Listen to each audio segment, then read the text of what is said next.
Is it possible to tame our minds, to overcome all of its problems? Can we actually rewire our brains and finally have that inner peace that we seek?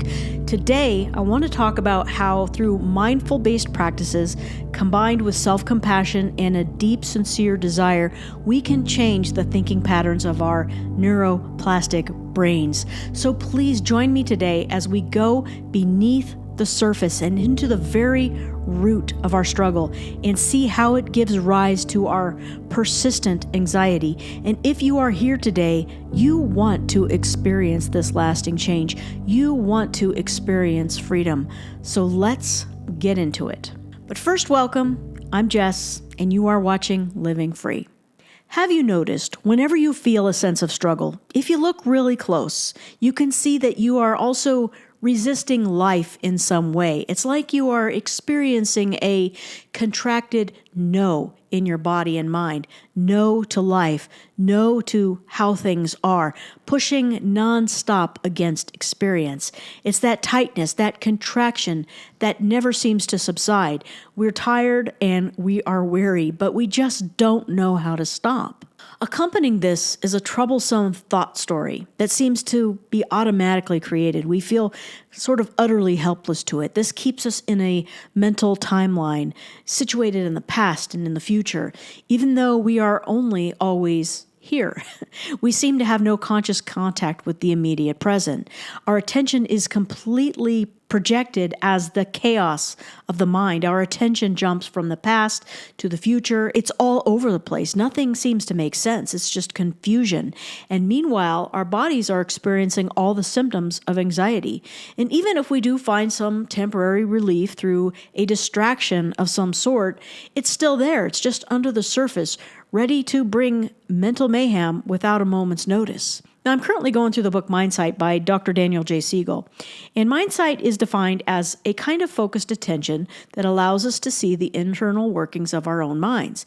It helps us to be aware of our mental processes without being swept away by them, enables us to get ourselves off the autopilot of ingrained behaviors and habitual responses, and moves us beyond the reactive emotional loops we all have a tendency to get trapped in. It lets us name and tame the emotions we are experiencing rather than being overwhelmed by them.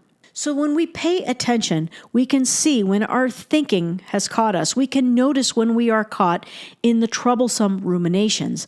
Unfortunately, we usually don't notice this. We just fall headlong into them.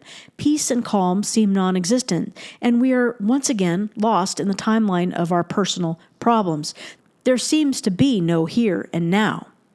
If all this present moment talk is new to you, or it has become so cliche, it has become void of all meaning, I recommend reading Eckhart Tolle's book, The Power of Now. I read it years ago. I was once quite resistant to this sort of thing because I believed that I was my story. I fell for it hook, line, and sinker. And thankfully, Eckhart's book set me on a path for which I am eternally grateful.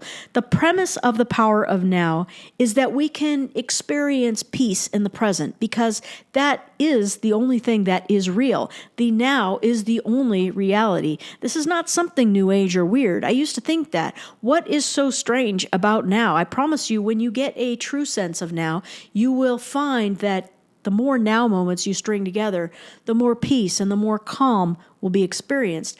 However, I can't convince you of anything. Everything has to be experienced subjectively. Whenever we are preoccupied with some sort of thought story, we are not in the now. I'm talking about any thoughts, pleasurable thoughts, innocent thoughts. Thoughts themselves are not the problem. Our habit of preoccupation with them is. It's our usual escape from reality, and then we're fooled into thinking the thoughts are our reality. Take pleasurable thoughts, for example. We can stay there for a while, but eventually those pleasure thoughts are going to morph. And our old friends, struggle and anxiety, they're going to show up. And they will show up very subtly. We're not even going to notice them. Before we know it, our attention is completely fused into them. But with practice, we can notice what is happening and gently return to the now. Notice what is here now. It is just pure noticing. They are just thoughts. They are not reality. we do not have to take them so seriously. When we take them so seriously, we will find that we resist them. And at the same time, we're believing them. So we're believing and resisting simultaneously.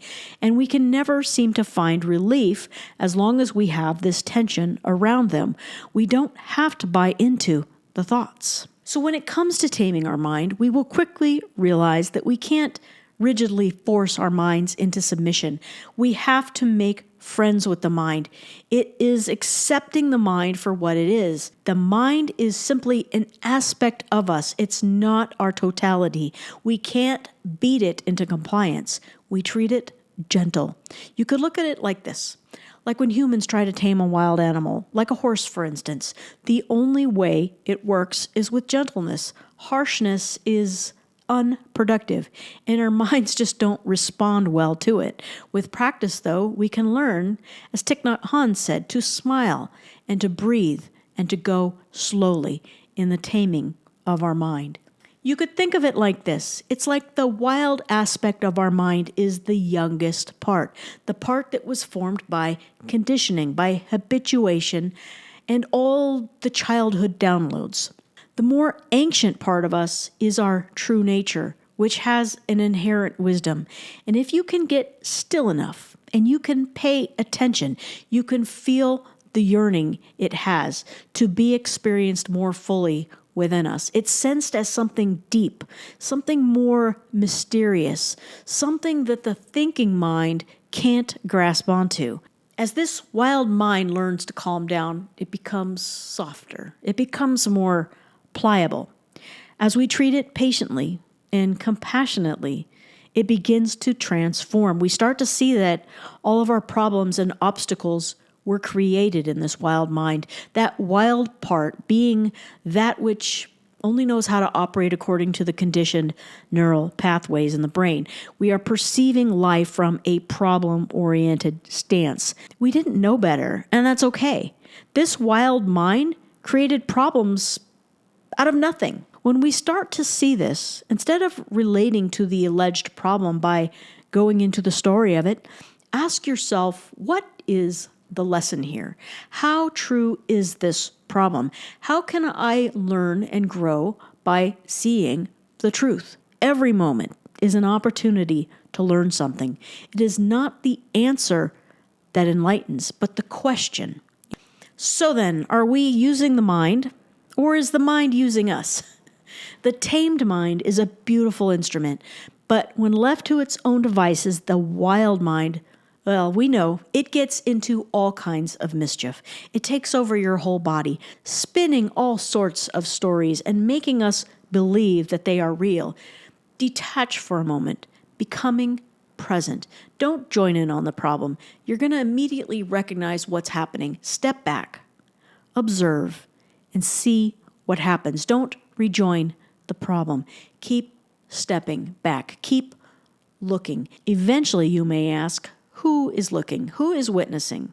And can you actually find a who that is even there? So we are not our thoughts, but problems are created when we believe we are. By continually stepping back and observing, we're not ignoring our alleged problems. We are becoming curiously interested in them more objectively so that we don't rejoin or re-identify with them.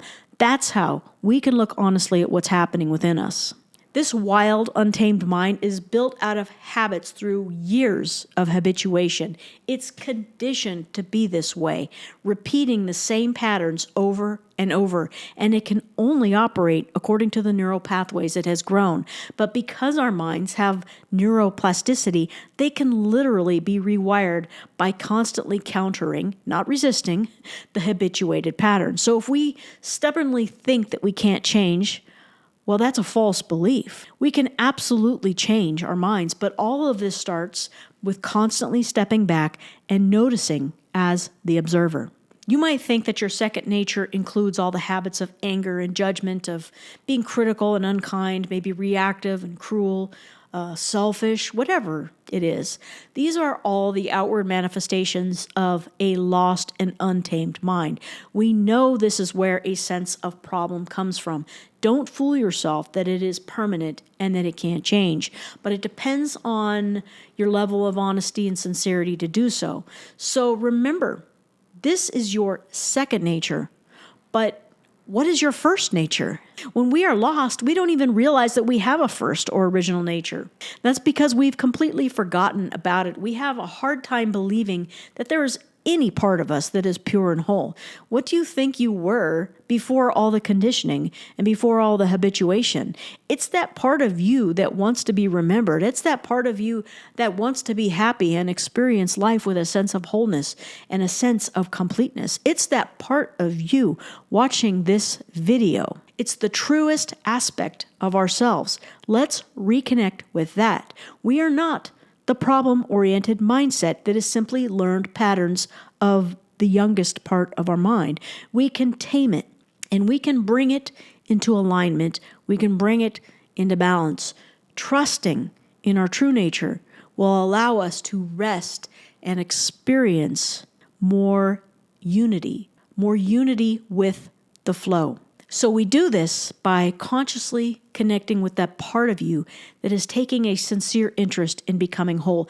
This is what is going to enable us to become more open, to become less contracted, to become less resistant. This is how we are going to change, to rewire those connections, to patiently and gently steer our habituated mind away from problem creation.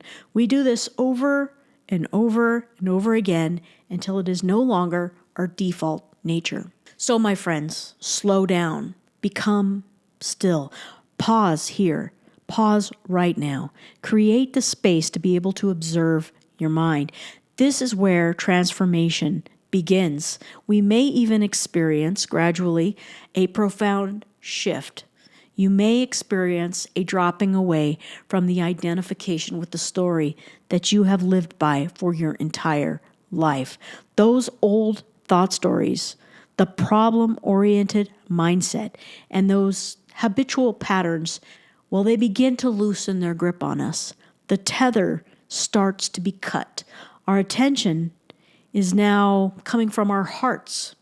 It's not coming from the swarming activity of the mind, the wild mind. The thinking mind is what gets you caught, but it is the heart mind that frees you. This is how we become psychologically and spiritually whole. We become less divided in our minds and more unified with that truest part of us. And after a time, we will never want to dull that connection to this. Alcohol and drugs, they harm this connection. They keep us disconnected. They keep us identified and living in the false reality of the wild mind. So be honest. Today, I'm speaking to that aspect of you that wants to be whole, the part of you that sincerely desires to know the truth and not believe the stories of the untamed mind. That's the part that wants to live in the open from now on, that doesn't want to have anything to do with the old ways, and that can bring you into unity with yourself, no longer divided inside. Its true nature reaching out to be known fully. Connect, my friends, connect with that yearning. And in doing so, we commit to treating our minds with care. We commit to treating our minds with understanding and wisdom. Thank you for being here with me today. I hope that somebody out there was encouraged. With that, I will see you all next time.